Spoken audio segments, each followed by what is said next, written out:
जीवनात निर्माण होणाऱ्या ज्या अनंत समस्या आहेत त्या निर्धारण करताना त्याची सूची, त्याची सूत्र, त्याच्या पद्धती त्या आपणाला माहीत पाहिजे. म्हणून या देशात 27 ऋषींनी वंशवृक्ष निर्माण करताना एक सूर्यवंश, एक चंद्रवंश, हे दोन वंश निर्माण केले. आणि या 27 ऋषींच्या आधिपत्याखाली या वंशाचा वेल वाढू लागला. हळूहळू त्याचं स्वरूप कुलधर्म कुलाचारात रूपांतर झालं. प्रत्येक ऋषींची याद म्हणून गोत्र ऋषी हा त्याचा समावेश आहे. म्हणून आज कुठलीही पूजा करताना, धार्मिक कार्य करताना, कुठल्याही पूजा पाठ करताना पुरोहित लोक तुम्हाला विचारतात तुमचं गोत्र कोणतं. रामा शिवा गोविंदा माहित नाही. स्थलांतरित झाल्यामुळं, दुर्लक्ष झाल्यामुळं, नवे संस्कार न झाल्यामुळं ही आजची आपल्यावर परिस्थिती आहे. केवळ आपण संस्काराचा अभावच म्हणू. म्हणून आता ही परत आपल्याला संधी प्राप्त झालेली आहे.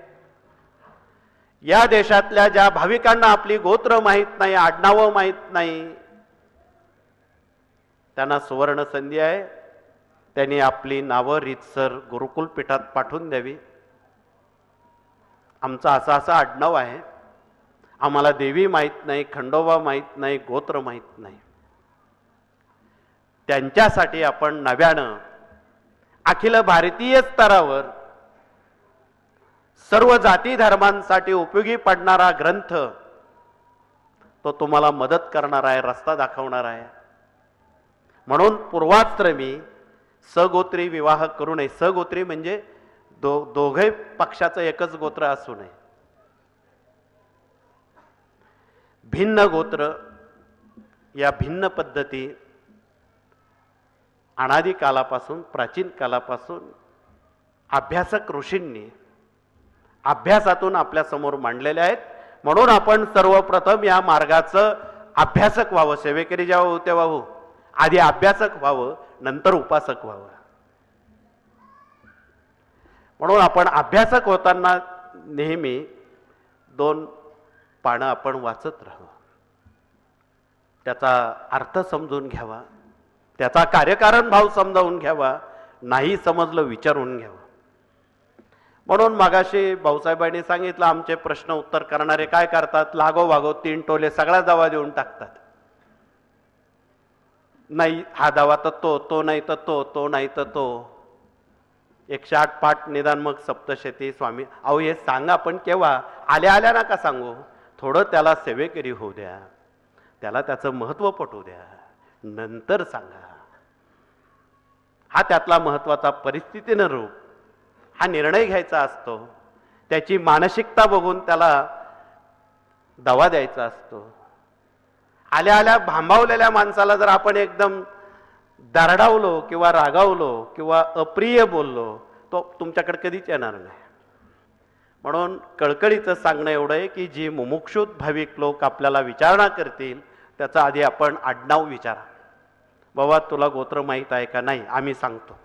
देवी माहीत आहे का? नाही. खंडोबा माहीत आहे का? नाही, आम्ही सांगतो. ती नावं आपण एका यादीमध्ये इकडे पाठवून द्या.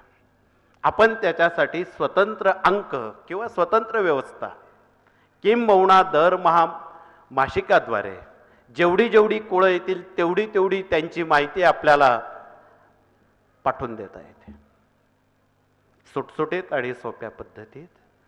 म्हणजे त्याच्या वैयक्तिक आणि कौटुंबिक ज्यामुळे अडचणी निर्माण झाल्या त्या सोडवायला एक दिशा मिळेल.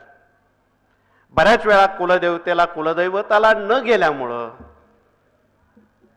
अनेक संभाव्य घटना घडत असतात. मुलामुलींच्या शिक्षणाविषयी, नोकरीविषयी, विवाहाविषयी, मनशांतीविषयी. कारण कुळाची जबाबदारी, कुटुंबाची जबाबदारी कुलदेवता कुलदैवतावर असते. थोडक्यात एक आईवडील आहेत आपल्या वैयक्तिक कौटुंबिक जीवनातले. म्हणून सर्वप्रथम ही गाऱ्हाणी त्यांच्या कानावर घालायची असतात. निदान वर्षातून एकदा तरी त्यांच्या स्थानावर जाऊन त्यांना सन्मानित करून आशीर्वाद घ्यायचा असतो. अशा पद्धतीत जर आपण आपली दिनचर्या या पद्धतीत केली तर मला वाटतं निश्चितपणे या उपक्रमाचा लाभ राष्ट्राला, देशाला, संस्कृतीला पूरक ठरल्याशिवाय राहणार नाही.